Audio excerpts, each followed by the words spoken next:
You did about 3 I challenges. did, Thank yeah. you for Yeah, it was tuning like a in comedy challenge, a this singing time challenge, and on the voiceover. Disrupt And I was like, and what is she Discuss doing? And then all of a podcast. sudden I see you traveling somewhere and you're doing this is how I started in voiceover. I was like, what the heck just happened? So I actually reached out to you and I was like, what are you doing? This sounds so interesting. Let's talk. Welcome to Disrupt and Discuss with your hosts, E and KayCee. A Boucher Ventures production brought to you by It's Just ETV and My Herba by the Fitness Collective. Now, without any further ado, disrupt and discuss. Hey everyone. Hey. Hello. How's everybody doing? I woke up. I'm doing great. There Listen, you go. that right there. Welcome back to Disrupt and Discuss. I am E, And I am KayCee. and together we are what? DND. Yes, or whichever one you want to call us, right? Today, you guys, we have another one. We have another heavy hitter. We have the lovely, lovely Yink. I call her Yink, but Yinka. But I want to introduce her to you guys. Today, she is proof sometimes the boldest career moves are made in complete faith. After nearly a decade serving others as an eligibility social worker, she took a leap of faith that most people only dream about.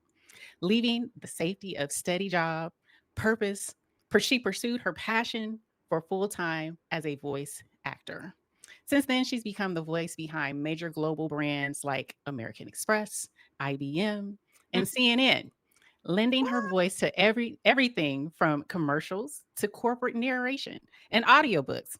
Known as the Voiceover Chameleon, she is seamlessly transitions between joyful, authoritative tones and captivating audiences of all ages, including the little ones she says she loves to engage the most.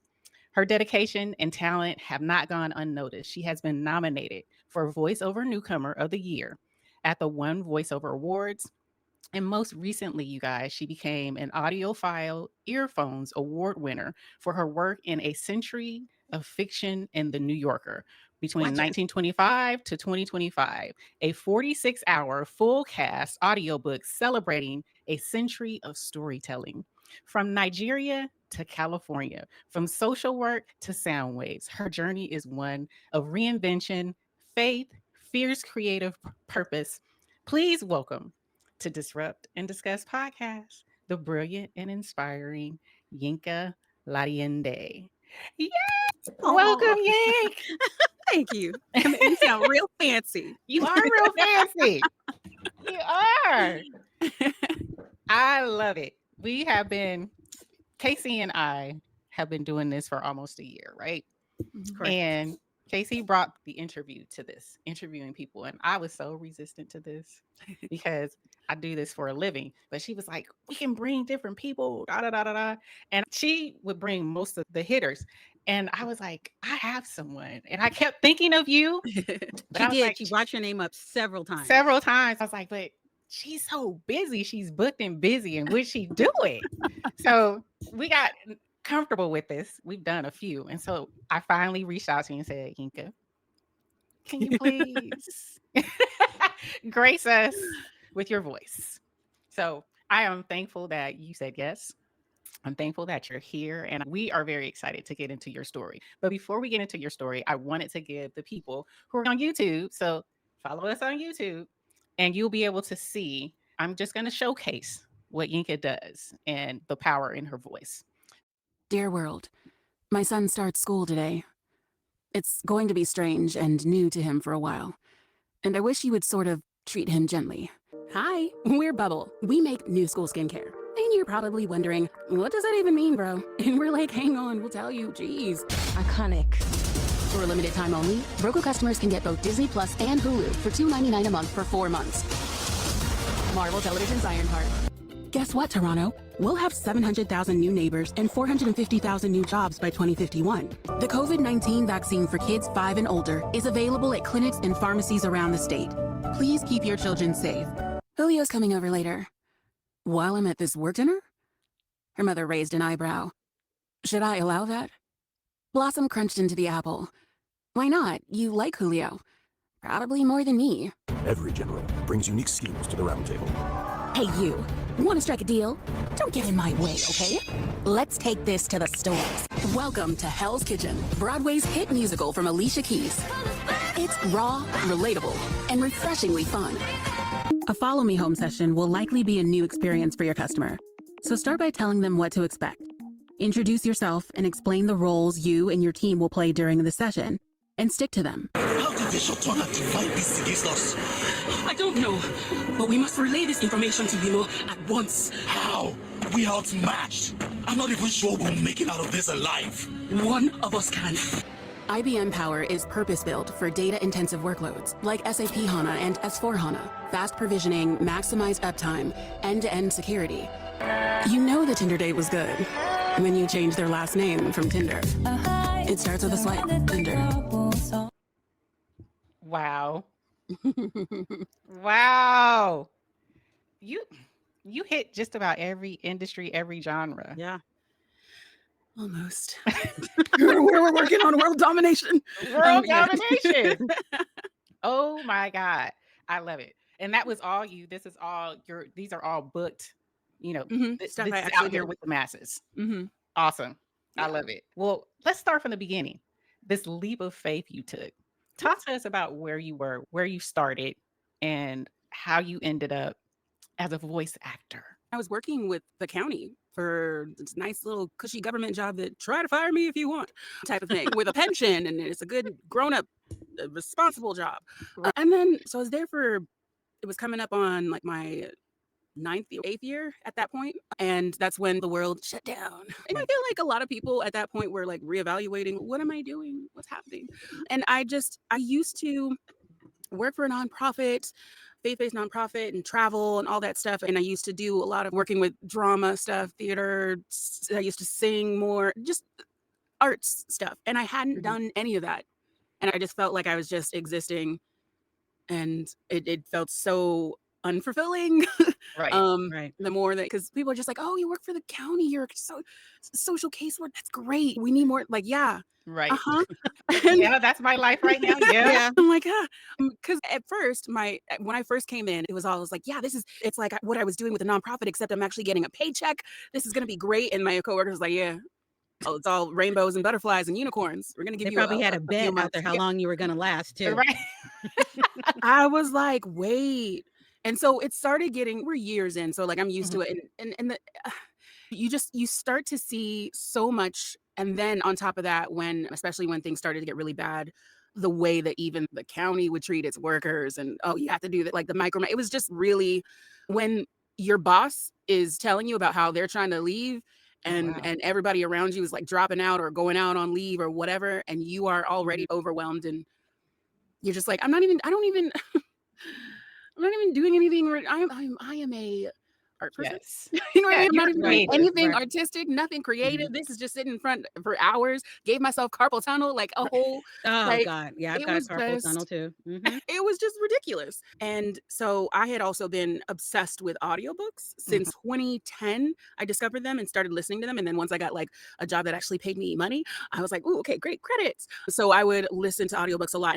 And there was certain audiobooks that had performances that I felt were like, oh, that's so good. Like, how can I? And so I would like peek into researching how to get into audiobook narration periodically throughout those 8 years before I started. And then when everything shut down, I was like, you know what? My goal for 2021 is to dip my toe and just put maybe like a sample out or something and see what I could do with audiobooks. So it all started with me thinking like, maybe I could do one audiobook next year. And then I went I found this app called Clubhouse that was basically like a talking app, and voice actors love to talk. So there was like a bunch of them on there, like big name voice actors. So I'm just sitting there. I found the community. I'm learning all sorts of things, and they're introducing me to all the different genres and everything. And I'm like, oh, so this is like a whole thing. Okay. And so I start training in February of 2021. And then by June, I sign up for an online casting site, and which just provides a bunch of auditions for you. Mhm. I sign up, I start auditioning. This is after I already used a bunch of county money to buy equipment, my Equipment, starter right? equipment. Yeah, of course, because it wasn't cheap. But I was like, I believe. So made my closet in my room into a whole booth with there was like moving blankets and barely any room to move around anything else, but it was viable. And then I would go in there and then I started like auditioning before work, after work. And then I started eventually after 2.5 months of not booking anything or Mhm. barely booking anything, I started booking a lot. And then I was like really busy because I would be waking up sometimes at 3, 4 a.m. to audition before going to work, then going to work from 8 to 6, and then coming Oh, home, auditioning again, having to wait for the traffic to not be as crazy because these kind of microphones will pick up an ant crawling across the room on the wall. So everything. it was crazy. Once I started booking work, then I started that work, started building a website, making sure that my samples were right. Then I had enough money to get like a proper demo, which is Mhm. like a demonstration. It's not real work, but it's supposed to sound like real work and be able to showcase what your voice can do. So I got all of those up. I started sharing stuff more on social media marketing. And then at the beginning of 2022, I got the opportunity to do like a meet and greet type of thing where I met Mhm. with virtually, I had 10 minutes each with 2 casting directors and 3 agents. And one of those agents ended up being my agency that I'm still with now, which is one of the top agencies for voice acting anywhere. Anyway. And so they brought me on as a freelancer. So just like on a trial basis. And I started booking work with them. Then by mid 2022, it became, why am I sitting here in this office, stuck in this office? Because that's when they were just like, no, you cannot work from home. We don't care if you guys have done it for a while. You must come back in. And then it was like, now I'm sitting in the office and I'm not able to do an audition. And it was the day that like I got a paycheck from both the county and it was like a job that maybe took me 8 hours because it was a long, like a e-learning thing. So it maybe took me Right. 8 hours to do that versus my 2-week paycheck. And the 8-hour job was like double. And I was like, what am I doing? Right.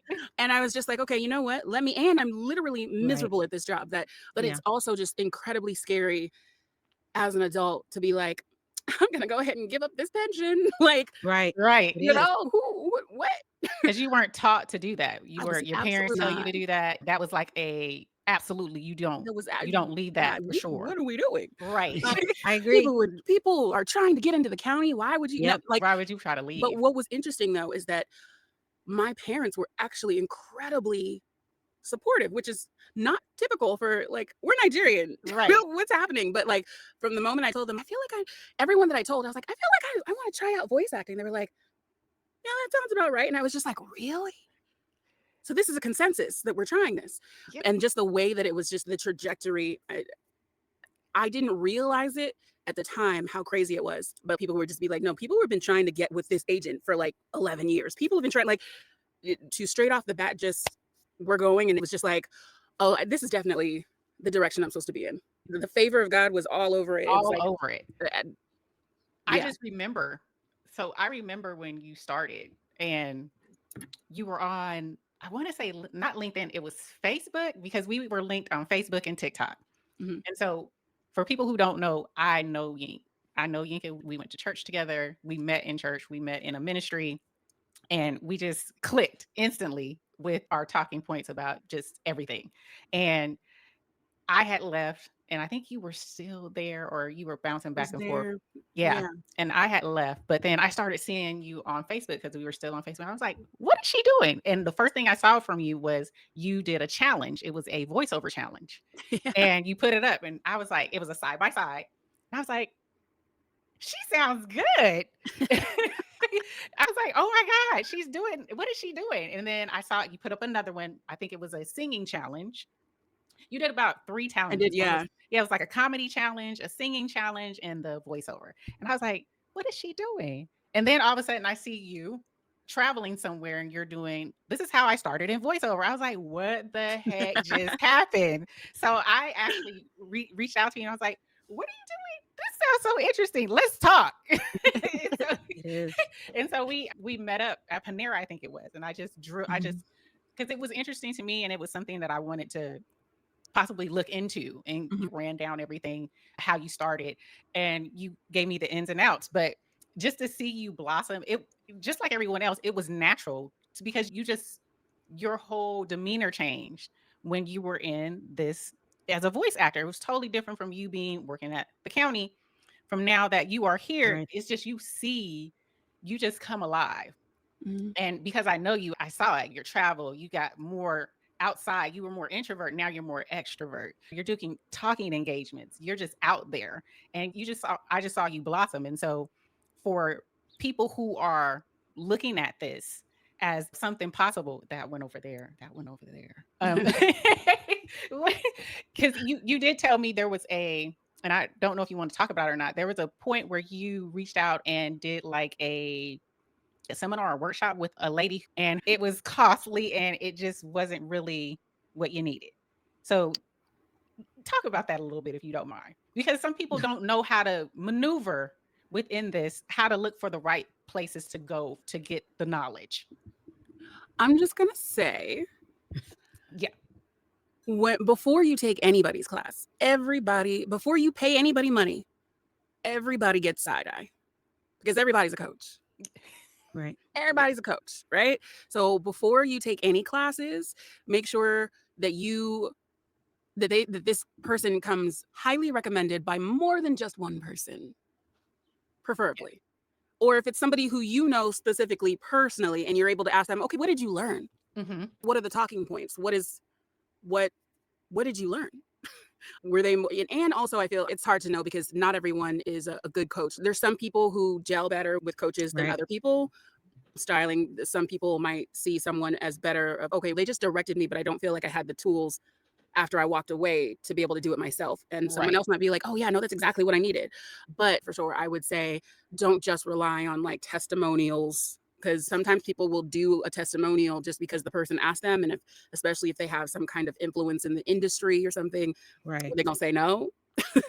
So just don't rely on just testimonials. Actually talk to people offline, not in, can I DM you? Can we talk in so that it's not recorded or whatever? Like whatever needs to like get second, third opinions, especially if it's anything over.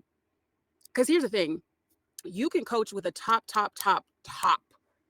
like person, Mm-hmm. casting director or whatever, for like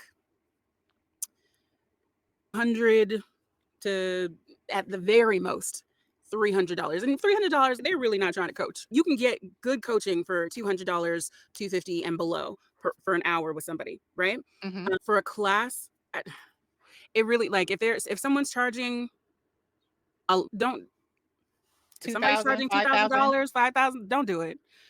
Just, it's not, what are they offering you? Like, so just make sure to vet, because what could happen, and don't be mesmerized just by a big name, because what could end up happening is you pay money and you don't get anything out of it, and now you just out that money. So definitely vet. Yeah. Mhm. Okay. I know you're itching. Wait, I'm gonna let you talk. No. This one over here, KayCee. Yeah, here's the thing. What you're saying is very similar to what I was telling E when I was looking for brokers for my business. I had a broker, they sounded really good. The father, it was like, I guess it was a family thing. So the father of the business was the one that really helped me in the beginning, then switched me over to the son, who was 1 foot in, 1 foot out, basically. And again, having to pay X amount of dollars per month. And I felt like I was doing most of the work. And it's like, what the hell am I paying you for? And then when you sign these contracts, to get out of the contract, it's going to cost you money. Just so, even though I gave like a 90-day in writing that I no longer want to be with you, so on and so forth, I still had to pay for that 90 days because it was in the contract. So now they're really not doing anything and I'm having to pay. Free But money. exactly. But Yinka, to your point, is knowing that now you know what questions to ask, what the red flags are, such as because now that I have people that are in place, I knew what questions to ask. They charge a lot more than this broker did, but they have already proven themselves by leaps and bounds, because when I have the conversation, I'm like, look, this is what I dealt with before. I don't want to revisit this. Can you do this or can you not do this? And again, being mesmerized. Oh, we can get you in this store. We can do this. We can do that. Smooth So, talkers. yeah. Snake Yeah. oil. Snake oil. There you go. Yeah. Different industry, but Same issue. Yeah, yeah. So you're like, I was like, oh God, was she on my call? Did she see the contract I had? Ooh, the way these people will promise you the world. Yeah. Right? Yeah. It is like voiceover acting it's Hollywood, right? It's still the same type of Yeah, it's Hollywood adjacent for sure, and Mm-hmm. especially if you're in like animation, especially Mhm. if in your like the entertainment ones, like the animation, video game, that type of stuff. It's like closer to Hollywood, or if you're in like an actual like some voiceover, they have voiceover sometimes in movies and shows and stuff like that. Right. And a lot of Hollywood actors will do voiceover, so it's adjacent, but we're nicer. Okay. Okay. Now you are a voiceover chameleon. Oh. Yes. So how do you shift between joyful and then authoritative or sad or happy? How do Mhm. you do those shifts? Honestly, it's for me, it's I've always been so dramatic. I've always just been one of the most dramatic people. And like I did like theater in high school, and I was able to do like stuff with acting throughout when I was working with the nonprofit organization, and even sometimes some stuff in church before.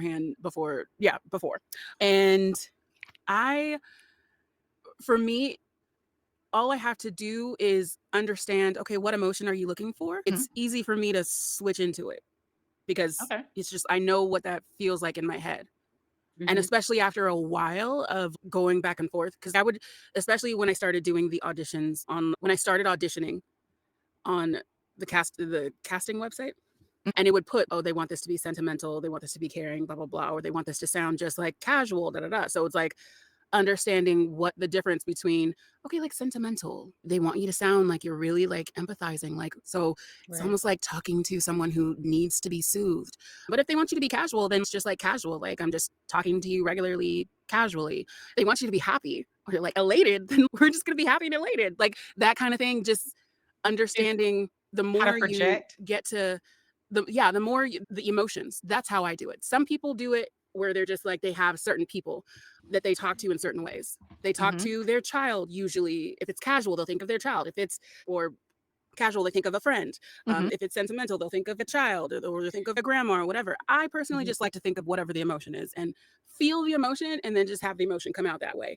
So I'm able to do that just by knowing. And then the more you do the different things, because there's only so many emotions that someone can ask for, the more you do it, the more you can tap into it just from memory, just from knowing, okay, that's what it feels like. Go there Okay.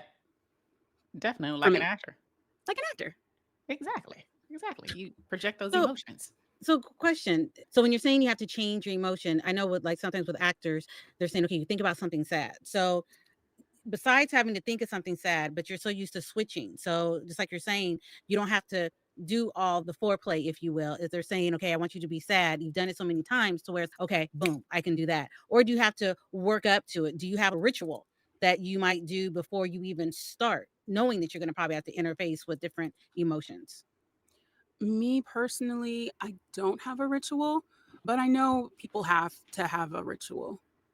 If I just getting into the headspace of, because I've had so many experiences in my life where I was Mhm. sad. So Right. we're just tapping into that. And yeah, Yeah. just tap into that real quick. We're gonna go ahead and tap into 13-year-old Yinka's mind real quick and go there, come back. Yeah. It's So when a you first began, how long did it take you to tap into those emotions as opposed to now? Because it took me, I know what you're saying, but I think it would Hmm. take me a minute to tap into that me to get there. I think it took me a minute to just in general, it took me a longer time to do Hmm. auditions in general, way longer. So I was like, because I used to be a telemarketer for a really long time before. It was Hey. like, you have a good voice. Okay, hire you for that. So I would go into telemarketer voice for a lot of things. And that's not what they want unless they're actually asking for a telemarketer voice.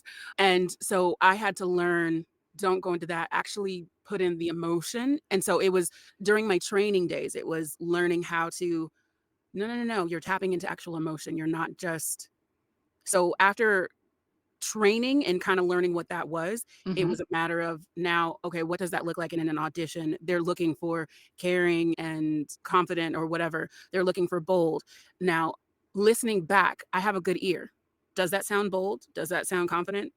Does it sound that way? No. Okay, then do it again. So it took a little bit longer, but then it took a little while, but not because I already have a good ear and have some experience just in life doing acting and stuff like that. It was like riding a bike. We're getting back on the bike. Let's go. Right.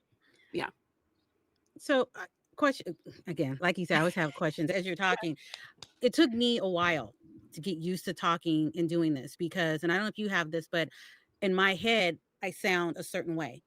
And then hearing my voice when we do the lives and when our shows are posted, I would cringe because I'm like, I don't sound like that. That's not my voice. But that's what everybody hears. But in your head, it sounds like something different. So was that a hurdle to get over, or you were fine with it regardless? I used to hate the sound of my voice. I remember. Yeah. I used to, but I don't know. I think sometimes I still cringe, but when I cringe now, it's not necessarily sound of my voice as much as it would be, oh, I don't like that performance. What were you doing? You sounded bored. If I'm cringing, it's usually, you sounded, no, we could have done a better job with that. Sounds like more critiquing. It's more critiquing the performance rather than the actual voice itself. Because my voice is my voice. And make my voice, no, I love my voice. I'm not gonna lie, I love my voice. Is there a particular voice that you need to have when you're a voice actor? Because I listen to myself doing the podcast and I'm okay with it podcast form, live stream form, but I don't know if I have the voice. When I listen to myself and I listen to you, I'm like, ain't no way I can be a voice actor. No. See now, and that's the thing. When you have a voice that is like buttery or whatever, like when you have a voice that's like, do that again. I know she just said buttery. I know it just changed. Buttery. That quick. So I was thinking like other, because I consider my voice middle of the road. No, it's good. It's buttery. It has a thing that's unique about it. I know some people that are like traffic stopping voices.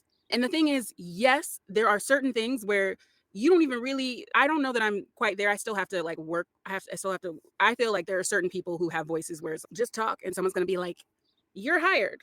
But I also feel like there are a lot of things that person is going to be counted out because what the person is looking for is just, I want somebody who sounds like they are living across the street from me. I want them to sound real normal. And a lot of times they're looking for, especially in commercials, and commercials are the ones that pays the money. Okay. So like, they're just looking for regular voices and they want you to sound as regular as possible. And that, I feel like the misconception is that you have to have this big booming or whatever voice.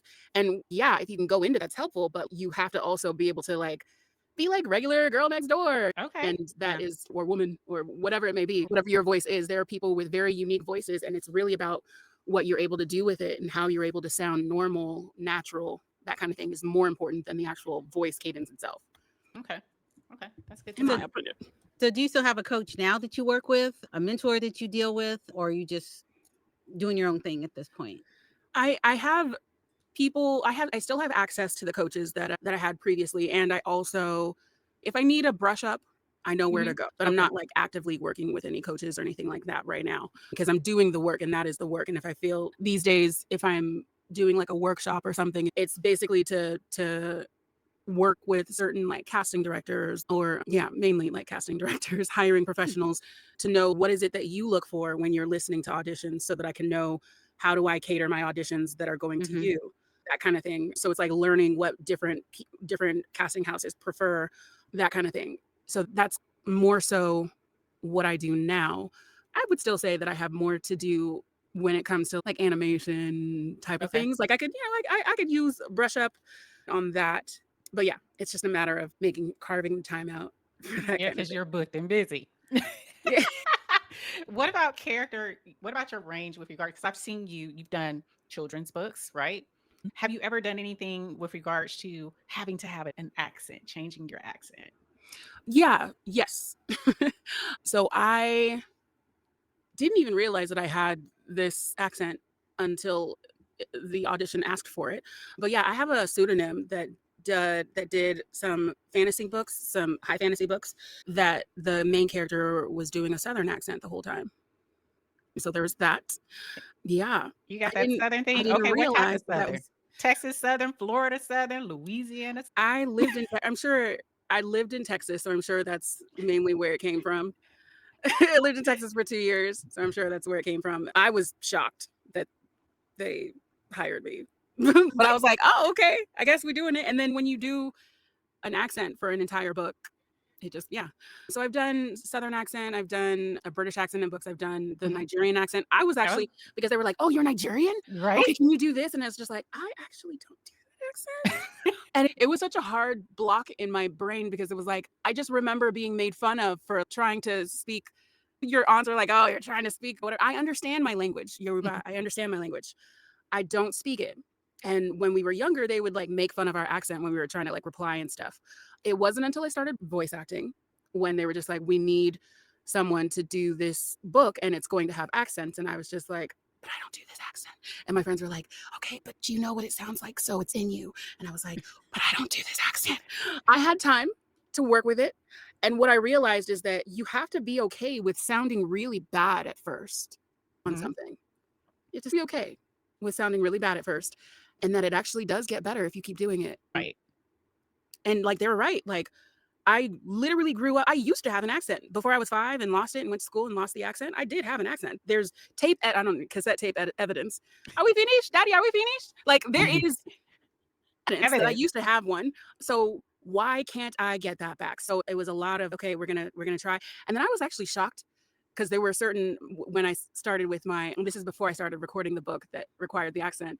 It was, I think it was, I don't know if I'm allowed, it was a Johnson & Johnson. It was like this thing that it was an internal thing, or it was supposed to be for a conference or something. And they were asking for an African accent and my agents sent it to me. And I was like, I don't really do it. You want me to do like an accent? And they were like, yeah, just try it. And just try it. And I was like, I mean, okay. And I did it and I booked it and I was like, oh Lord. What did I do? The first time? And then there was the first time doing it. And I booked it and I was like, stop. And then when I got into it, they were just like, oh, that's not your natural actor. They were like, oh, well, when we were listening to it, everybody else sounded very contrived and yours sounded the most natural. And I was like, oh God. But however, what I realized from that is, okay, listen, I am Nigerian. I was literally, my birth certificate is from Nigeria. Right. Okay. I've grown up listening to my parents in this accent. I used to have this accent when I was little. I have friends. I am on Nigerian social media. I hear it all the time.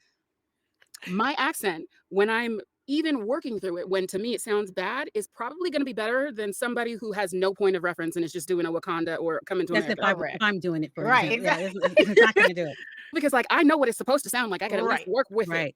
So that's what I had to realize and come, because I've always had this, not Nigerian enough. So I had to work through that in order to get to a place to where now I'm like, no, I can do it. Now I've done like whole book, like I've done books, multiple books where throughout the entire book, I'm doing the accents. And now I feel I was flabbergasted that I got cast in the E cartoon where literally like the whole, I still deal with not feeling Nigerian enough because the whole cast is Nigerian and they're my full Nigerian cast. And I'm like, I'm Nigerian too. I'm like, I know I'm Nigerian too. But feeling like when I sent in the audition and it was like, I did the accent. I don't know if it's going to be good enough, but I really want to be in this. It's so cool. But I was flabbergasted that it's the combination of being able to act and having also having the ability to know what the accent is supposed to sound like, so when I'm in there and they say your accent is giving, not actually, this is not how they talk, but like when they're basically like, you're going North Africa, bring it back to Nigeria. I know what that means. Okay. Okay.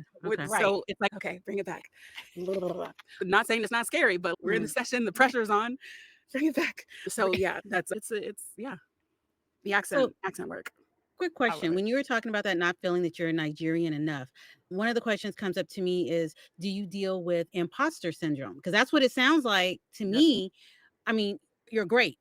But then you said when you put yourself in a room or on set with other people that are in Nigeria right at that point, and you're not, does that flare up some imposter syndrome? 100%. Yeah. Oh yeah. Imposter syndrome in me. I was about to say she's a sister. I can't stand like imposter syndrome is such an issue for me. You ain't by yourself. Me too. So. You ain't by yourself. So. We talk about it from time to time. We really do. Yeah. Literally everything. So I'm consistently, even before I post anything online, I'm consistently like, nobody wants to hear this. Like I'm just, imposter syndrome is wild, but I ignore her all the time. I have to actively ignore her. Right. Message. Right. You have to actively ignore it. Yep. What about people that know you prior to you doing the voice acting? And you might have known them like in passing. Now that you're doing what you're doing, do you feel that they want to like latch on to you because, hey, I know her, that kind of thing? Or I didn't talk to you before, so I really don't have much to say to you now. And not saying I'm better than you, but it's like we were mediocre before. Let's just keep it mediocre now.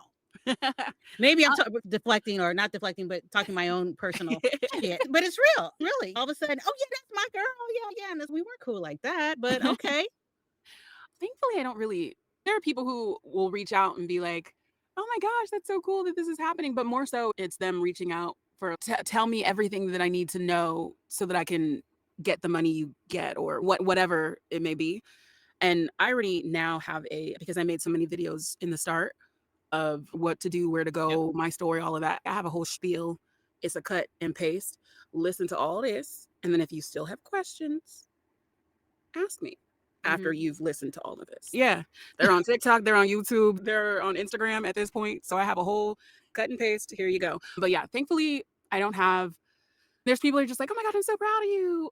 And it's so funny when someone's like, oh, you're a celebrity. And I'm just like, nah, man. If I was a celebrity, I'd be richer. I'm not rich. I don't want to be a celebrity. I just want to be rich. Yeah. I'm not there yet. So I love it. She's like, I just want to be rich. I just want to be rich. Celebrity doesn't look very fun, to be honest. Really? Unless you're like, if I was a celebrity, I'd have to be like Kardashian celebrity. We not paying for nothing. That's the only reason why that would be acceptable. But if you were just like a midway celebrity, like people just know your face. So you can't go out with somebody accosting you and then you don't have the money to you don't have free stuff. Oh, absolutely not. Don't talk to me. Worth it. Already what? Don't talk to me. I love it. Well, you got a voiceover award, right? In 2022. You were nominated. I was nominated. I've been nominated for many things. No wins yet. Okay, Susan Lucci. Okay. Right? The Susan Lucci of the voiceover community. Hey, right? If you don't know Susan Lucci, then you're not of this era. Listen. Not of the era. All my children. Yeah. But I'm quite sure that was a pivotal moment for you. Absolutely. What was your mindset? How did you feel? Oh, a whole lot of imposter. Actually, the Newcomer of the Year award, I was like, I'm a newcomer and I'm doing the thing. It was great. Yes. So that was great. I was like, oh my gosh, that's so cool. I did feel like I had worked really hard because I had worked myself into dang near nervous breakdown a few times. So I was like, at that point, it had been about a year since I had started. Almost a year since I had started auditioning, and I was with an agency and I had a bunch of jobs under my belt. And I was like, no, I've actually been working really, really hard. I do feel like as a newcomer, this sounds about right. From what I've been told, the trajectory was like this. That newcomer was like, yeah, I'm proud of myself. Right. Yeah. So that was cool. It was my first red carpet. Right. Now what do I wear? I don't know. Something with Converse. Always. That's all we She wear. loves Converse. You guys. Well, that's your trademark. Or Trademark. your, That's my thing. Yeah. Where I had people Yes. going like, I don't know what Converse you gonna wear today. Yeah. And it's so funny. I was like, all this stems from the fact that I don't know, that has the least because their sole is like this big. It's just, yep. So my feet go like this. It's a whole thing. But there's a practical reason why I wear the Converse, but we gonna make it cute regardless. Okay. There you go. Yes. So yeah, that's Converse is a thing. I wear those with everything. Dazzled Converse, the color Converse, whatever I wear, I could be wearing a ball gown. It's gonna come with some Converse. Yes. But that newcomer award for you, because you did say a lot of people told you it would take like 10 years, 11 years to get where you're at, but it really didn't take you that long. But to those who outside looking in, thinking, oh, it just happened for you, but you really grinded. You really put in work. You were, like you stated, you were still working your 9 to 5, waking up extremely early, doing projects, going before you went to bed doing projects. So it wasn't like you just popped on the scene and you did one or two things and it just happened. You really put in that work. I'm still known as the girl who doesn't sleep. Is she up? She's always up. What do you mean? Always. So what would you say an average day for you is? Oh gosh, now it's different. Let's see. Oh, average.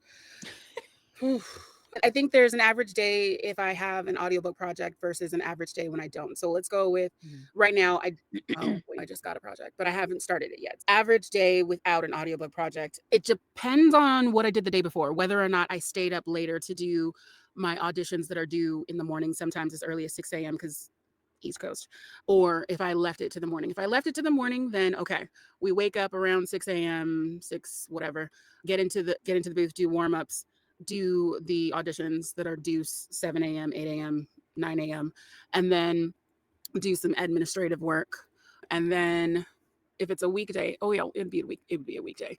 Then after doing admin, and admin could take anywhere as long as it, just depending on what's needed, because there's always admin to do. What's admin for Taxes, you? invoices, bookkeeping on any given day, prepping a book, like reading it, Okay.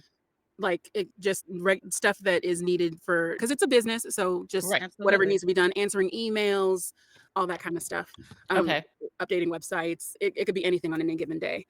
And that, after that, I have to work out at some point, and I try to make it, well, depending on whether or not I worked out earlier that day, because I definitely try to work out every weekday. So I try to keep it to 5 days a week. So if I did not get up at 5:30 a.m. and go to the pool with my mom and my sister, then I would Okay. go work out, do a home workout around like maybe 2, sit there for about an hour contemplating doing it, and then actually do it. And then He's like, I don't want to do it. I don't want to. Okay. I'm just gonna Yeah. sit here. Yeah, I know let the me feeling. drink this protein shake. Okay. I've been sitting here long enough. Like, Let's yeah, do it. it's a whole thing. But we gonna do it. And then after that, then I try to take a break. Where I'm trying to be better now with taking a break, because I Taking went your through breaks. a period of where the burnout was starting to really show for Okay. a while. And my friends will still tell me that I need like an actual vacation. I haven't had an actual vacation in Man, I was talking to years. a bestie about that this morning. It's hard. That whole burnout thing. And one of the things that I do, sorry to cut you off. No, go ahead. It just gets me. Like whenever I go on a trip, when I come back, I contact my travel agent to book something else. It won't be right. It won't be back to back. When I came back from my trip this year in February, I need to book another one. Obviously, it's not going to happen until the beginning of 2026. But that keeps me also in the back of my mind. You do have that thing going because life happens for various reasons. And when I come back from my trip in January, I told her I'm calling you again to book something at the end of the year.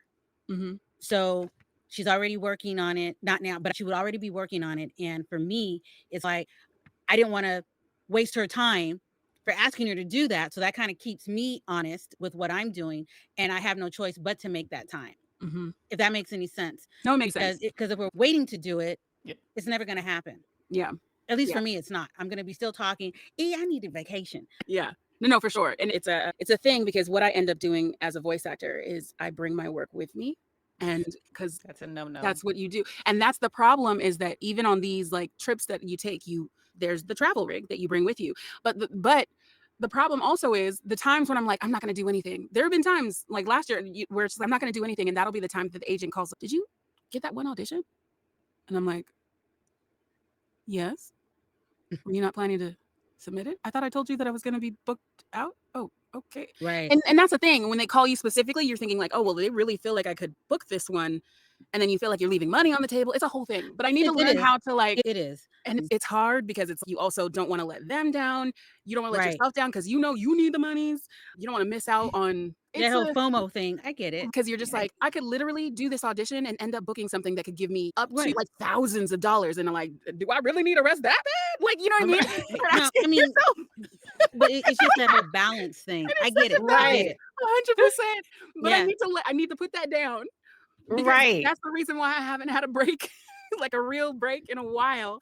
So I'm gonna try doing, the last 2, because usually the industry kind of shuts itself down during the holiday. So the last 2 weeks of December, okay, it could go either way, because a lot of times that's also like, we're trying to get stuff in within the fiscal year. Yeah. So it can go one, or we don't know what's going to happen. We don't know what's going to happen, but we're going to really It's up try. to you. It's up to you to determine what you're willing to possibly miss out on and take that much needed, right? Yes.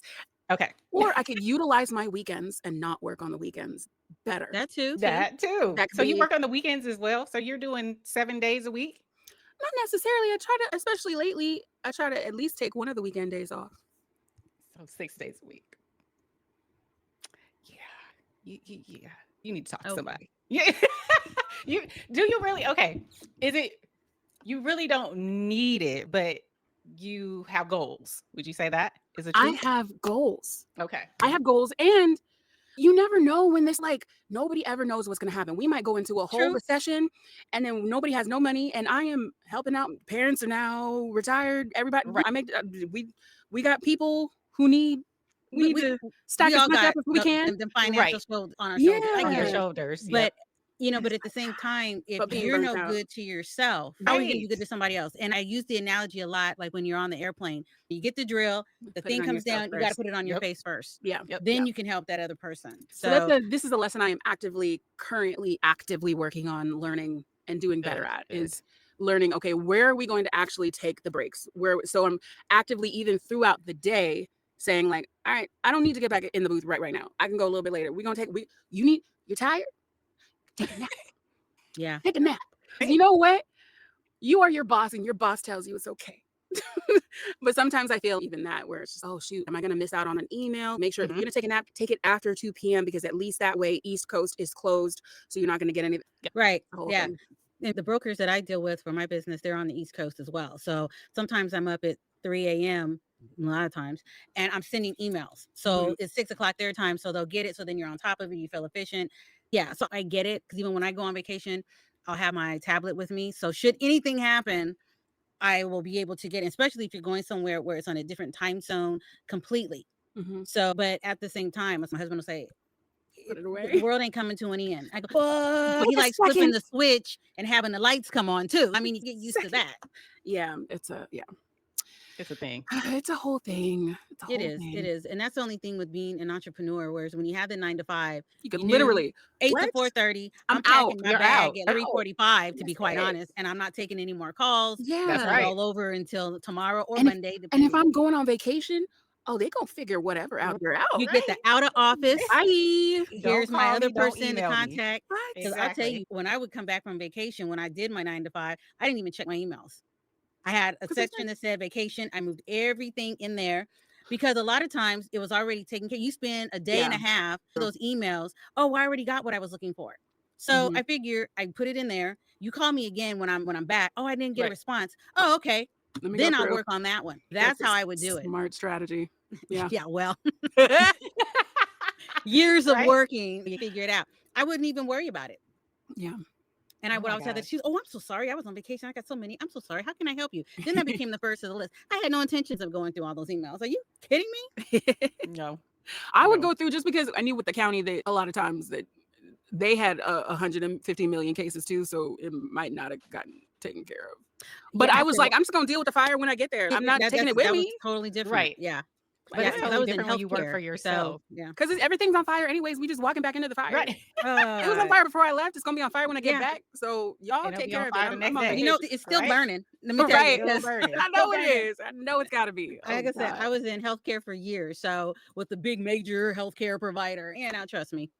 Yes. Yeah. Yes. Yeah. Hence why I'm talking to you now. So you got just need to put that cap on it. But it's hard when you're an entrepreneur. It's hard when you're is. your It own is. boss. You truly work harder, and people don't do. understand it. They always say, "Oh, I want to be my own boss." Your own boss. You don't have anybody pushing you. Don't have anybody giving you Nope. performance evaluation. You don't have anybody scheduling, structuring your life. It's all on you. It So is. if you're not good at this, or you don't like doing this, entrepreneurship may not be for you. And there's Being no a solo there's no worker.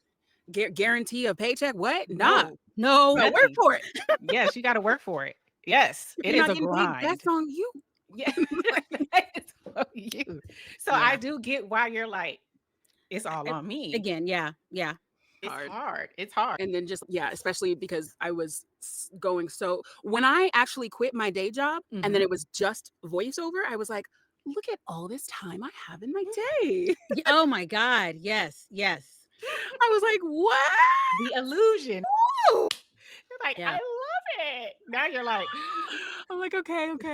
And then I try to remind myself that you used to do this with a day job that was 8 a.m. to 6 p.m. Oh God. I had a 980 schedule. Oh, okay. Okay. Yeah. So every other Monday I had off. Mine was like 7 to 3:30, and I get there at 7. It's only 7:45. Oh shit, this is not going to go good today. You know? That time went by. It was like watching Slow. paint dry. It was Right? like, it was horrible. Yeah. Good times. Good times. But I like now that I'm able to at least, because before it was like if I wanted to, when I was doing the like workouts and stuff, it was like either you have to get up super stupid early, which I still like, and then go into work for a gazillion hours and if you're tired or whatever, it doesn't matter, adrenaline good. Whereas now it's like, I can at least, me saying that I sit there for an hour contemplating whether or not I'm going to work out, I at least am able to do that a little bit. And if I need to make up time at the end of the day, I can, because hey, that's what we're doing. That's what you're doing. That's what we're doing. Yep. So I will take this even on the really bad days when I am stressed, when there's a deadline coming up and I don't know how I am physically possibly going to finish this book on time, that time of thing. I will take that over having that day job. So I you talk agree. about warming up. What does your warm up look like when you say you do that? Just like the trills, like that kind of thing. And Is that what I do? Yeah. There you go. And then I have these like straws, and I don't know the full science behind them, but apparently, and it actually works. Like even when you're sick or something, and it like helps Open up with your the vocal cords. Really? To where like if I'm coughing or my voice is like hoarse or something, a few times of doing that with this straw, and I promise you buy yourself an extra like 3 to 5 minutes before you do it again. So and apparently it's like really good with warming up and cooling down and all of that stuff. So Doing are you that. blowing into it or are you speaking? Yeah, you're into making sure that you can feel the vibration, and Okay. I'm literally full. it? Okay. Through the straw. Yeah. Okay. Okay. So taking Wow. that, it's a whole It's a thing. hack. There's like a whole like, they call it straw phonation or something like that. I learned that from one of my first coaches, because after I had that one bad experience, it was one of those things where I sat there and I said, this is what I experienced. And they're like, I'm really, really sorry that you went through that. Let's talk about diversity in casting. So the one misconception is there diversity in casting for voiceover? Is there a need for it? There's definitely a need for it, because I feel like stories are diverse. And so they need actual, like, I am a firm believer in true cast, I'm a firm believer in getting a diverse voice to tell a diverse voice's story. Right now, there's still, from what I've seen, there's still a lot more work for white people. There's still there's definitely less people of color working in the industry from what I've seen as well. Okay. But we're out here. We're doing the things. There's always going to be that conversation of whether or not we're all actors. Any actor can do any part. But I still believe that if there's a certain culture, like I'm not going to go in there and audition for something that is someone from Korea telling a story that's specifically Korean. I'm not auditioning for that. That's not my story to tell. I want you. No, you can find a Korean. I know you can if you tried. So that's the thing. I'm not going to do that. Someone else might make a different decision, but I don't know. I just don't. I don't want to do that. So now, there's am I a going to go line in you there won't and cross. will I go in there and audition for just like a regular white person role, like Susie Homemaker? Yeah. I sound like Susan. Whatever. So you feel that there's a sense of there shouldn't be too much cultural appropriation. There should be a lane for, so if you have a Nigerian character, as case in point, you should be able to find a Nigerian person to embody that story. Someone of at least Nigerian descent. My goodness. Yeah. Instead of putting Susie Q trying to, even though it's a voice and they don't see the person, still should be, Should be. authentic to the culture. Yeah. I definitely agree with that. For sure. Yeah. And some people would argue against that and say, what about the white people roles? You have black people. And I'm like, okay, listen, there aren't even, there's a whole conversation and argument about that. But I'm until there are enough parts in general to where everyone could just play their own color or whatever, like back to when that's a thing. So have you had roles where you auditioned, you did what you needed to do, you get hired, and then they realize that, oh shit, she's black? At least not to my face. Yeah. And again, I bring it up just by personal experience. The company one of the companies in my previous life, we would have to go to trade shows. So I would be on the phone and I would have had a conversation with you for months. Then we go to the trade show and I introduce myself and their response was, oh, hi, which means they didn't know you were black, but hello anyway. It was nothing bad, but it was just a surprise. Yeah. Because when I have a business voice, I have no color, literally. Then when you see me, it's That Okay. definitely used to happen at the county where I opened the door for a client and they're like, I'm looking for my worker. And I'm like, yeah. That's me. And they're like, you black? Hi. yeah, Hello. How are Right? you? right. Yeah. It's a whole thing. So a that's whole definitely thing. happened. And what's funny is that like, so I've had this whole stigma my whole life because my whole American life, especially after I moved to the East Bay area, it was like, oh, you're an Oreo, oh, whitewashed, blah, blah, blah. I start voiceover, right? So I'm thinking in my head, like, oh, they're asking for African-American female or whatever. Unless they're asking for Issa Rae or Doechii or something, they're probably looking for somebody who has a different sound. I'm still going to audition, but we'll see what happens. Little dialect differentiating. Just a little bit, there. different. Mhm. I did this like this IBM gig that's very, IBM is purpose built for da da da, like just, and someone put on there something about diversity hire, and I said, what about What? this voiceover says anything about? Now, mind you, DEI. I don't know if they knew who, I don't know, because I do have a troll. You I do have a troll? You have What? arrived. I do. I have a troll. You have They arrived. like to periodically email me and tell me that I'm horrible and say lots of racist things. It's great. Really? Oh my Yeah, it's very interesting. Strange, very strange. Okay. But I don't know if it was maybe that person who left it on there or whatever. But I remember being flabbergasted. And then I remember people telling me like, no, you don't have the stereotypical African American female voice, but you could tell there's something in there. And I was like, really? Now that's interesting. I didn't Right. realize Right. that. Okay. So I learned that too, apparently. All Apparently my right. voice. Yeah. So there's you learn something new every You day. learn something new every day. So you have I have a voice that's it's professional, but you can tell there's a little something in it. apparently. All right. Wow. Okay. Okay. They just got all the time in the world to study, don't they? Yeah, I've got no question on that one. Right. I don't know what to say. I like to read the book or the research on that one. Okay. All right. All right. Wow. Whatever. And I think sometimes too, when you're, and again, I can only speak for me growing up, but we weren't allowed to speak, as my parents would call it, street. When you're home, when you're amongst us, you speak a certain way. When you go out there with your friends, that's what you talk. So Right. we would literally get in trouble for trying to use the slang. Oh man, that was like cussing my parents out, And I remember I wouldn't speak correctly. So they would make me sit in front of the TV and watch newscasters Oh. and see how they would pronounce You're gonna their learn. words, enunciate correctly. My grandmother was a school teacher. Same thing. There's a time and there's a place, and you need to be able to be bilingual, as they say, switch it up. Yep. So, Switch. Yep. oh yeah, Code switch. absolutely. Exactly. And I don't know now, E, you might know. I don't know about you, Yinka, but Valerie Coleman, who was on the news back in the day, I would have to sit and watch her for hours because, again, a Black woman, She spoke appropriate and she English. spoke very well. And so they're like, however you act when you're outside, don't disrespect the family, but however you speak, that was outside. And then again, I would go visit my grandparents that lived in Oakland, and I was in Hayward at the time, coming there to visit. And again, when you said whitewash, of course, oh, you're an old white girl. And it's like, no, I don't want my ass whooped. That made more to me than anything. Okay. So yeah, but it helped later on because when you are working in a business world, you have to have no accent. of any kind. Exactly. They call it the Gen Am, General American accent. Yeah. Apparently. Oh, Jim Am. I didn't know that. Jim So Am. General That's a new one American for me, accent. too. American. That's what you see that on castings like General American, no regional accent anywhere. Oh yeah, that's me. I can do that. It's almost like a lost art. I know a Mhm. lot of people, it's almost like cursive. They don't really yes. teach speaking appropriate English or interviewing, how you should conduct yourself, how you should speak. It's almost a lost art. It's very Right. sad. It is. Kids don't have to go. I've seen kids going to interviews and they have no interview etiquette. They don't know how to enunciate. They don't dress right. I've seen them come in with shorts on and, No, you yes, didn't. yes, I have. Yes, I have in their retail jobs or food service jobs, but they allow it now. With us, we still had to dress up, put on a suit and Appropriate tie slacks. or slacks and dress. No, they allow them to come in with jeans, shorts, tennis shoes.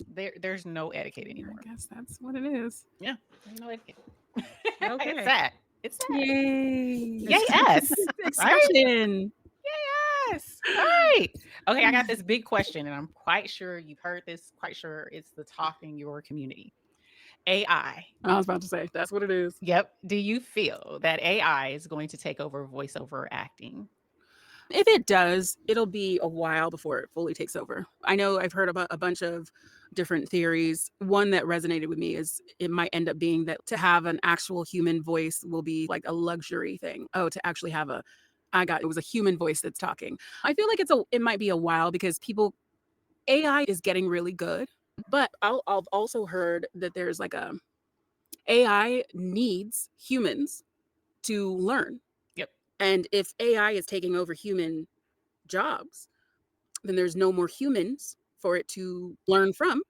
And then it's just going to start eating from itself, and it's going to sound crazy. It's just going to be putting out garbage. So Right.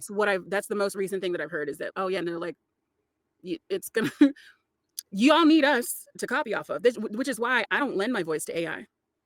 If you hear something that sounds similar to me, that ain't me unless they stole it. They stole it, What right? do you mean you don't lend your voice to AI? What I does don't that do mean? auditions that ask for AI text to speech, and I don't. Okay, I didn't know that was a thing.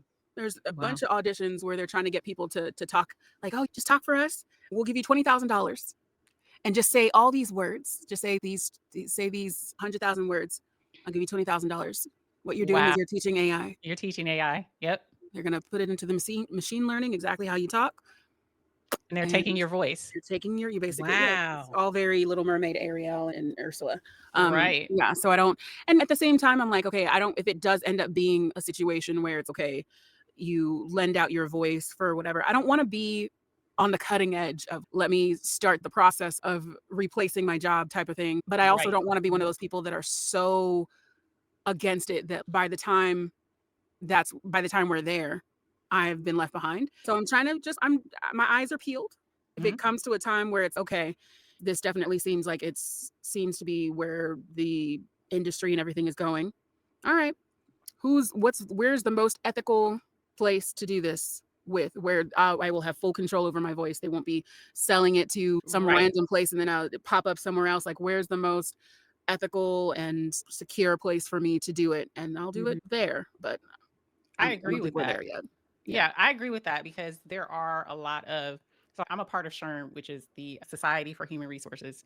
And that was a hot topic at the last conference I went to with regards to AI. And there was a speaker there, and I can't remember her name.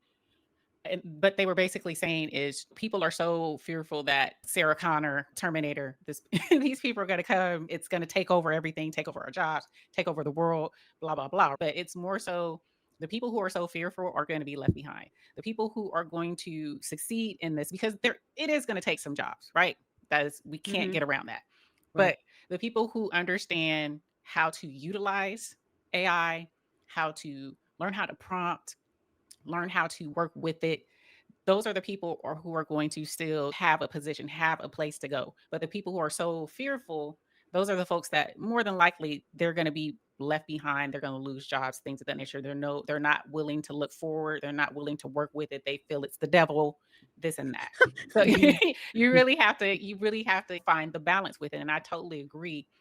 For one, there's certain softwares that I use for editing where it allows me to speak into it, and it'll take my voice and kind of add to if I needed to. But I'm so averse to that because I'm like, where is it going? Who has authority or Who's going to have my access to intellectual this? property? My voice is my intellectual property. I don't understand, and you can't show me in the contract where you say that my stuff is safe, and more than likely it's not. So yeah, I don't speak into stuff like that. I'm quite sure there's going to be ways, like you're saying, there has to be some type of contractual jargon that guarantees me that my intellectual property, my voice, is going to be for me. You can use it for this project, but that's it. Yeah. There has to be something that's in the works. And right now, the reason why I haven't done it is just there are still so many ends that are not tied. Like that new app that came out that's like TikTok, but putting out videos of, you could download, you can have it scanned Your face. and then it'll do whatever. It's Are you great. talking about Sora? Yeah. Yeah. And I'm like, listen, there are so many ways that somebody could misuse that. Yes. I don't feel comfortable with the laws of this land enough to where I will put myself into that system, because what kind of protection is there?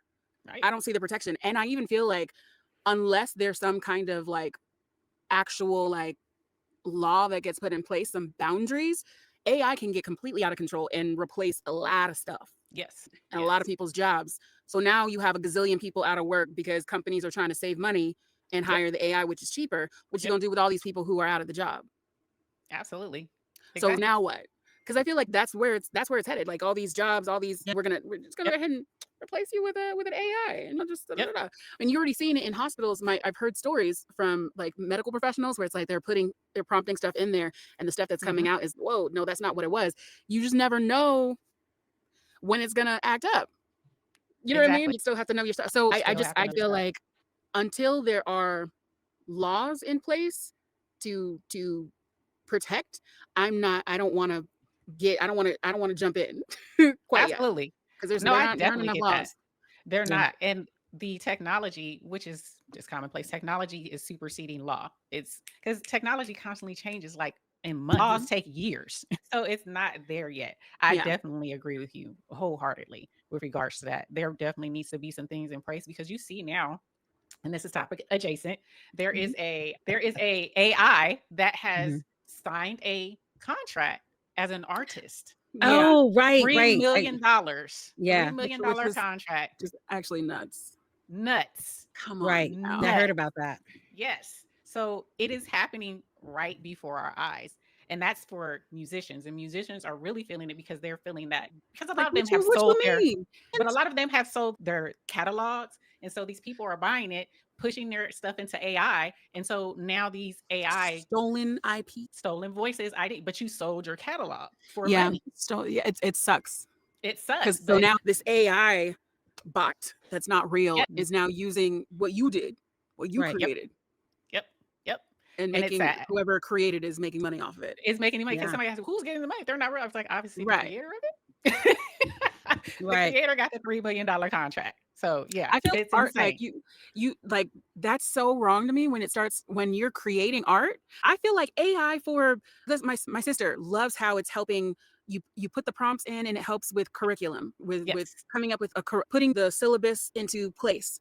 Right. Yes. Helping with this and this symptom could be this or this. Yes. Assisting a human with things that the human brain, it takes longer to process. Sure. But using AI to create art for people, I don't think ew. It's unethical. Yeah. Especially knowing it's stolen art. Like it's stolen. I'm not, and it's hard to, I just don't like it. I'm not a fan. Just like, I don't like that. It's icky. Now, you using it for accessibility purposes, people who need text-to-speech app, like a disability type of thing, like absolutely. Sure. But just like frivolously, like just some random. Why? For what reason do you need? Are there no artists out there? Are there no artists out there, real artists that you could have paid that $3 million to? You had to use an AI app with stolen voices, sir. Yeah. Come on now. I agree. I definitely agree. Yeah.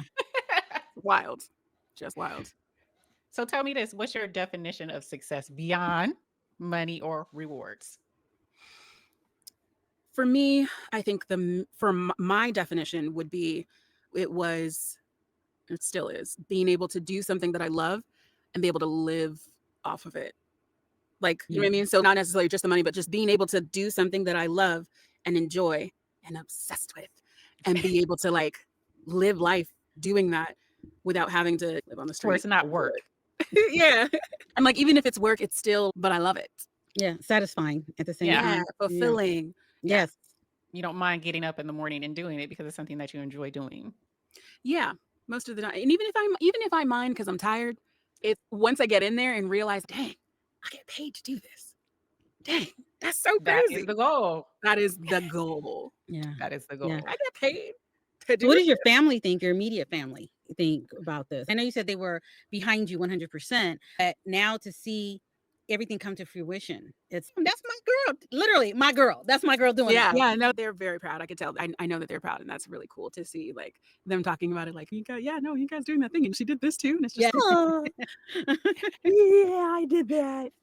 So it's cool. It's nice to have a family that is supportive of it and that believed in me. So that's really very helpful. Very helpful. I love that. Yeah. I want to hear this. What's your most hilarious audiobook blooper? Blooper. Oh my goodness. Blooper. Blooper. I don't know. Did you cuss? Did you burp? Did you like in my I don't That's a blooper? because it's like the way that I record, I don't know, that made it in. No, they didn't make it in, but that you caught like a blooper. Oh crap. Oh, I don't. No, just mainly just. Oh no, I do this for a living. I do this for a living. This is what we can't say. We know how to speak words, but I just that is me consistently. Where it's just I know how to talk. This is my job. Why? What? Have you ever had a blooper make it into one of your audiobooks where you're like, oh shoot? No, not that I've heard. Anyways, okay, not that I've thankfully no. Okay. Not that I've heard. Because I have been lucky enough to only work with either what do they call it? Production companies or publishers.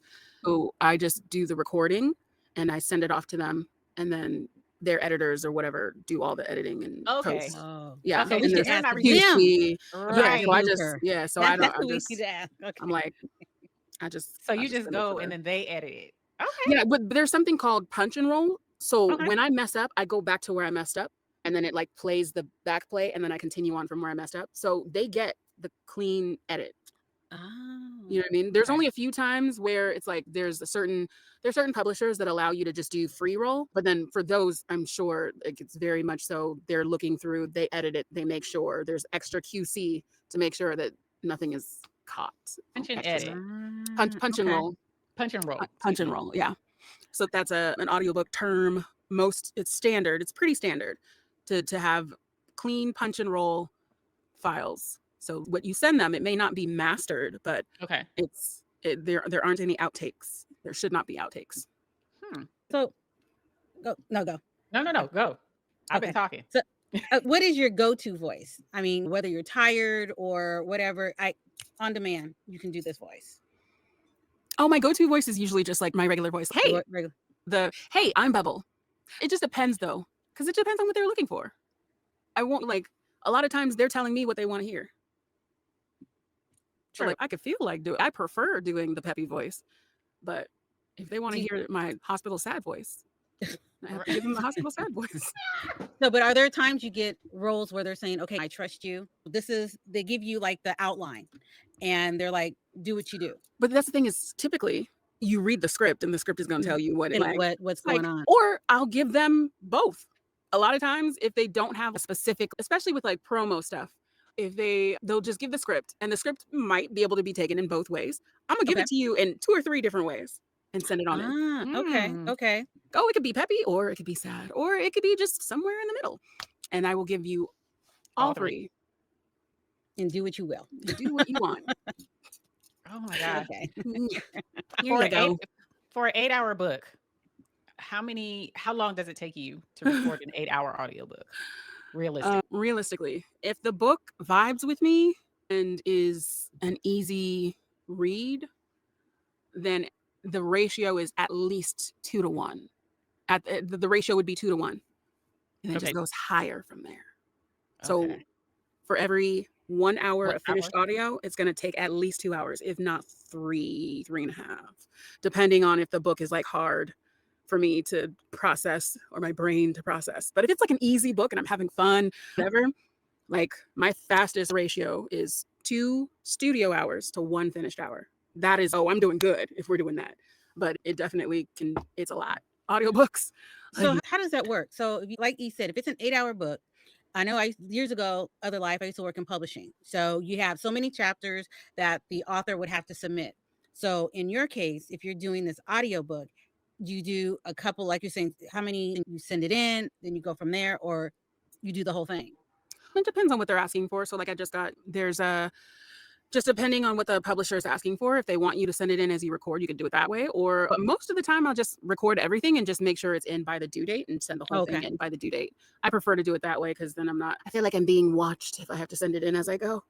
And so I prefer to just. And you probably are, but that's okay. Right, exactly. So I'm just like, let me just do it all and send it to you by deadline, and you get the whole thing by deadline. Okay. Yeah. That's my preference. That's your thing. All right, I'm gonna do a fast pace from like mic check. All right.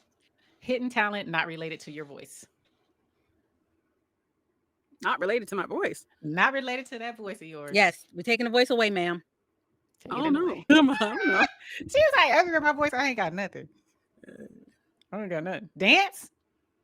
Comedy? That would use my voice. No. Oh yeah. Not really. I have to talk. You have to talk. Mine? Slapstick? No. Okay, so she ain't no hidden talent other than this voice of hers. Okay. Everything would have to come out the mouth. All right. This one's pertaining to your mouth. All right. Accents you nail every time. Oh wait, maybe makeup? Yes. See? Yes. Makeup. She can beat a face. She can beat a face. Absolutely. Yeah. Okay. There we go. And she a wig girl too. She lay it down too. I'm still learning how to do that. I don't know that I would count that in my talents, but I do love the wigs. Now I'm trying to remember if I even remember you when because we all went to the same house of worship at some point. House of worship. Did you used to have braids too at some point? I would have interlocks. I loved the big hair. Okay, I still got nothing. All right. Yep. I don't remember you there.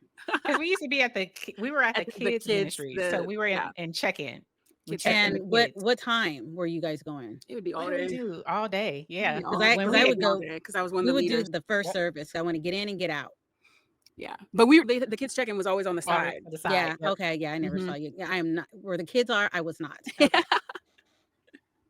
Yeah. Yeah. And I draw. Oh yeah, that's right. I draw.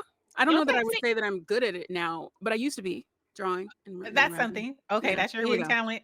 There we go. Face makeup and drawing. Yes. Okay, There we go. let's do this. Face with paint accents you and stick nail. figures. Right? Yeah. Hey.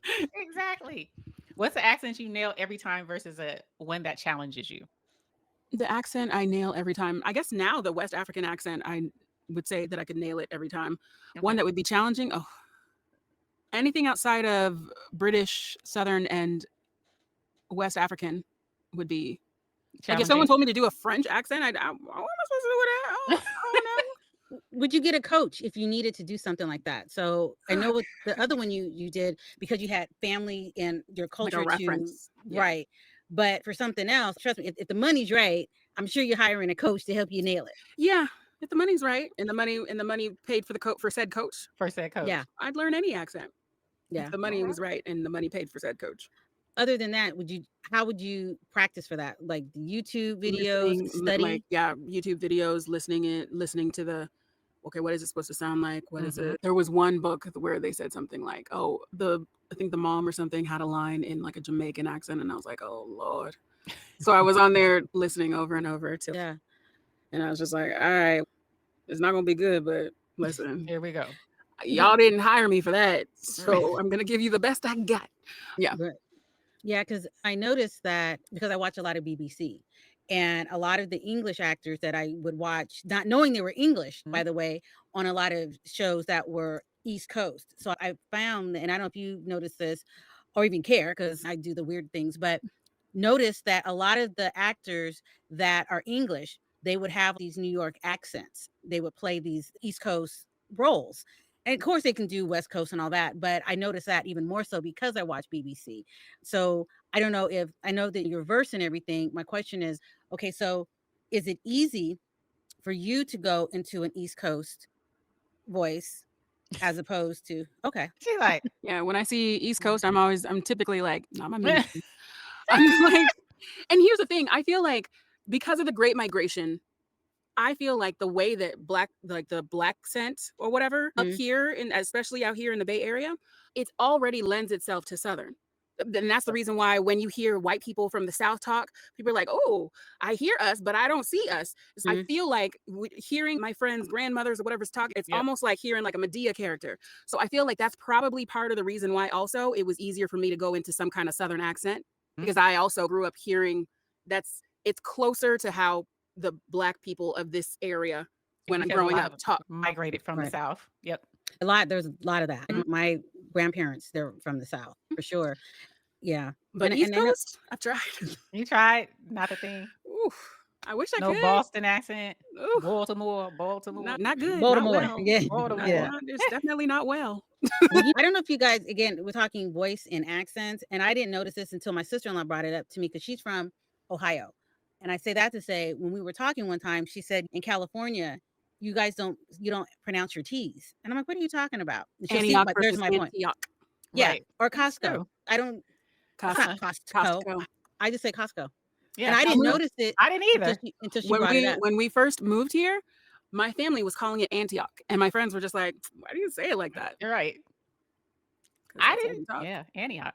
Ooh. And that's the thing is that so I See? also grew up with parents that have accents, and so we talk like that's how we talk. And even though I had the Gen Am accent, it was not like the Black people talked here, and it was also not fully like the white people talked either. It was like there were certain words that I was saying like salad rather than salad Salad. for years until my friends pointed out stuff, and I was like, oh, okay, maybe I should adjust.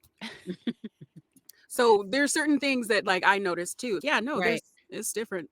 Absolutely. He said Mhm. salad. Yeah. Salad. That sounded a bit foreign. Yes, it did. I'm glad you said what it should be because I have no clue what she just said. Salad. What is that?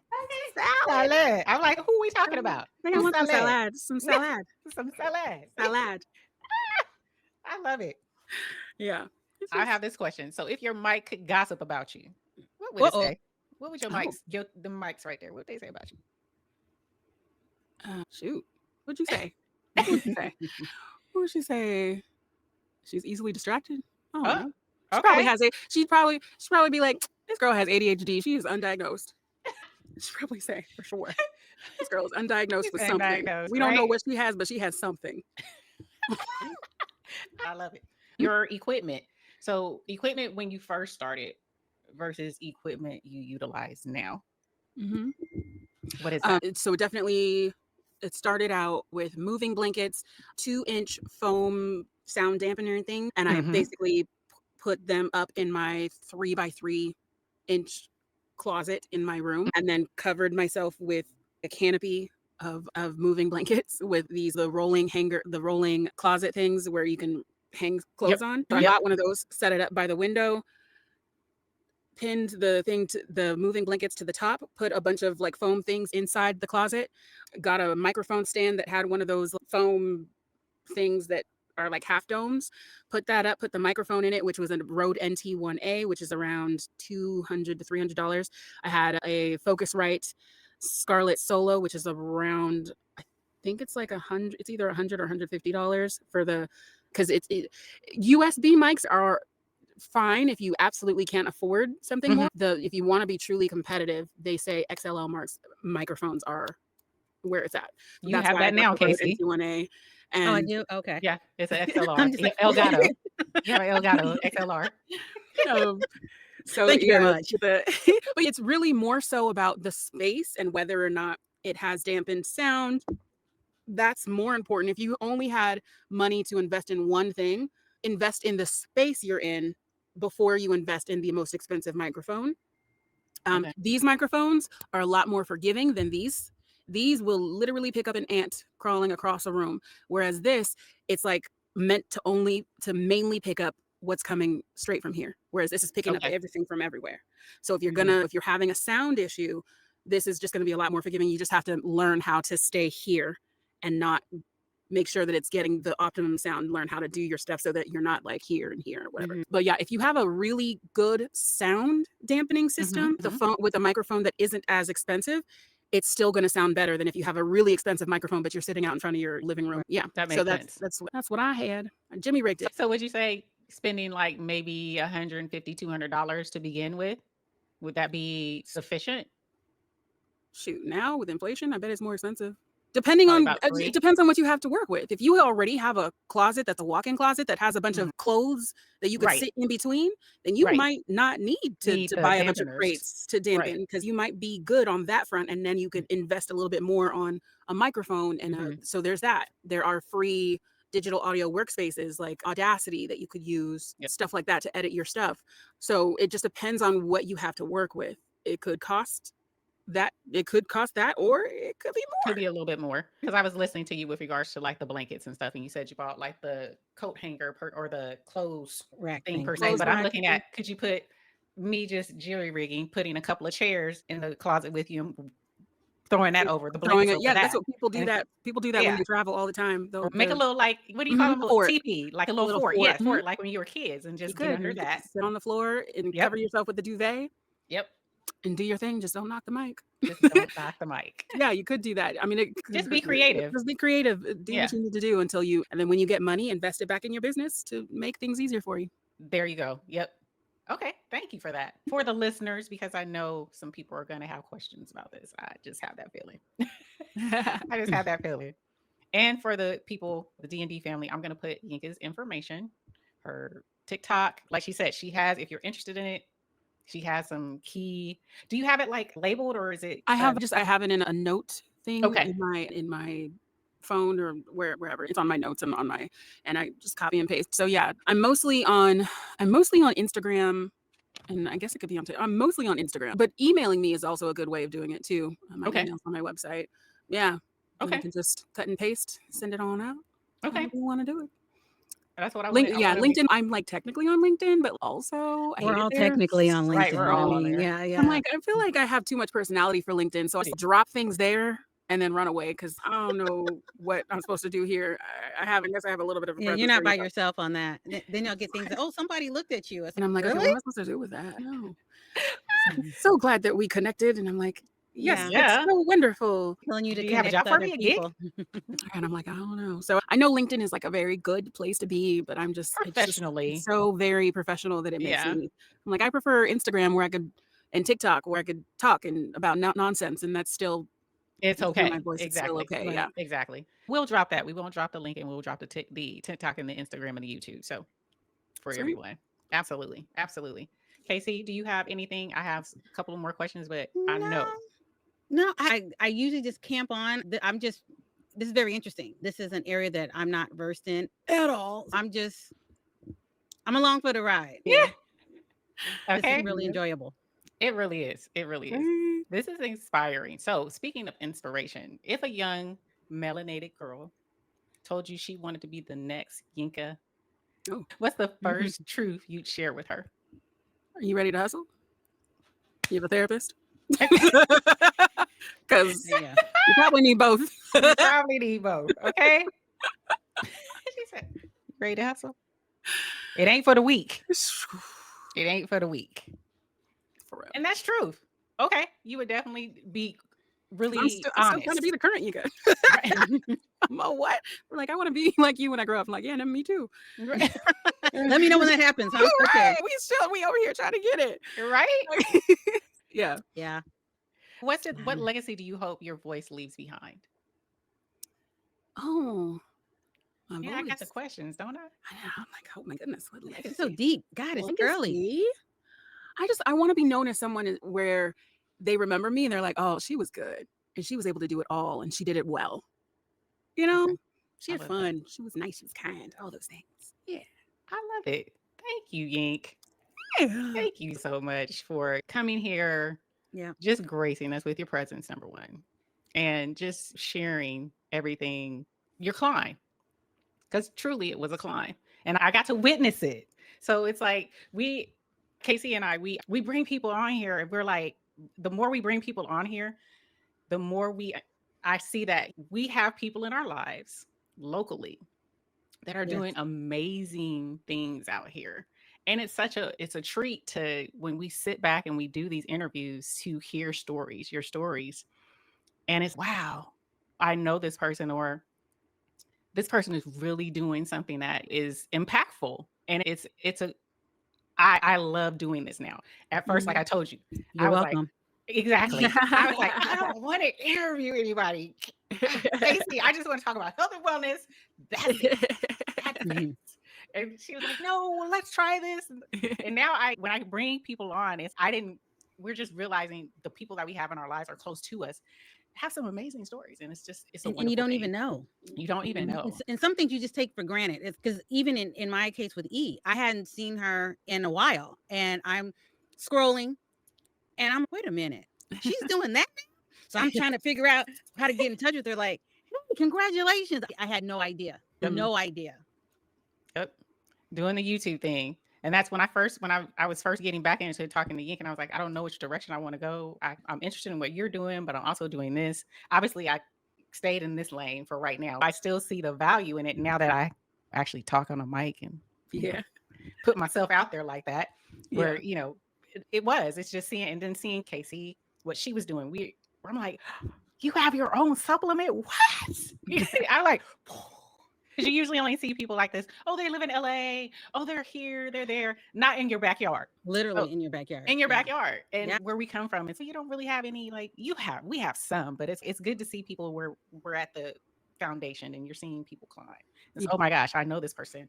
I know them from this and this and this, and look at how they progress. So it's a beautiful thing. I just want to thank you so much for gracing us. I want to add one thing too. Again, I did say I had nothing else, but I lied. One of the things we also like about the fast, just being in entrepreneurship, period, how we encourage one another. It's just whatever we're trying to do. And I know just the conversations that I have with E, it's like, hey, if I know somebody, if I know this, now you might not want to indulge with that person, but I'm still going to give you the information that I have. There's no gatekeeping. And that's being Black women, and you always see the ratchet side sometimes, whereas I know that stigma is slowly changing with other women getting together. But just the idea that we're all in different walks of life, different realms, but we're all still at the same time entrepreneurs. And we're speaking with one another. We're not backbiting. We're not doing all of this. First of all, I'm too old. I ain't got time for that shit. Listen. But rather than if I got to do all that, then I just won't deal with you, period. But it does my heart good to see all of us here on this platform doing what we're doing, still grinding, but we still go to the grocery store, got to bag our own groceries. Yep. For Instacart. Right. Well, some of us can do Instacart more than others, ma'am. But that's that voice actor money. Time saver. It's Walmart, but it is a time saver. It is a time saver. Right. It is. Since I work from home, I'm 99.9% of the time, I need to get out. Yeah. Yep. But I'm also the kind of person that will go through all the aisles and buy all the things on the aisles if they look good. So it actually ends up saving me money in the end because I was that person. Yeah, so it's a lot easier to just go straight to what I wanted and add it to the cart on there. I need it for something. It's literally like, ooh, and it's on sale. So I can't walk in Costco. I'm gonna walk out with an umbrella, a 15-pack of batteries. Shorts. Right. Like, exactly. Did I need it? Did I want it? Right. It looked really good and it was on sale. That's for me. I do delivery on groceries, especially for that reason. Like the little bit more that I pay is it really do make up for it on the back end. Truly. Right. It does, especially you walk in there and they're like, oh, try this. You want to try this? Oh, where is that on what aisle? I didn't come here for that. I didn't come. And now we've walked down that aisle. Right. Yeah. Oh my gosh. Well, thank you so much. Yink, is there anything you want to say before I lead us out of here? Just thanks for having me. This was great. I love voiceover right now is my favorite subject. So it's nice to be able to talk about it. Talk about it. Absolutely. Yeah. I know D&D is going to love this. So you guys, hopefully you've gotten value out of this episode. I know you will. But let us know in the comments. Always like, share, and subscribe. Also, if you want to see this, come to YouTube. Want to see our beautiful faces? Come to YouTube. But if you do not, and you want to be in your car or, when you're walking or you're jogging, you want to listen to us, we're on every audio platform, iTunes, Spotify, audiobooks, Amazon Prime, you name it, we're on there. So help yourself. We appreciate all of our followers. We appreciate everybody who subscribes to us, everybody who leaves a comment, everybody who hits that like button, and everybody who shares us. We truly appreciate you. We are going to head up out of here. And we definitely hope you are looking forward to the next one. Until then, what do we like to say, KayCee? Bye.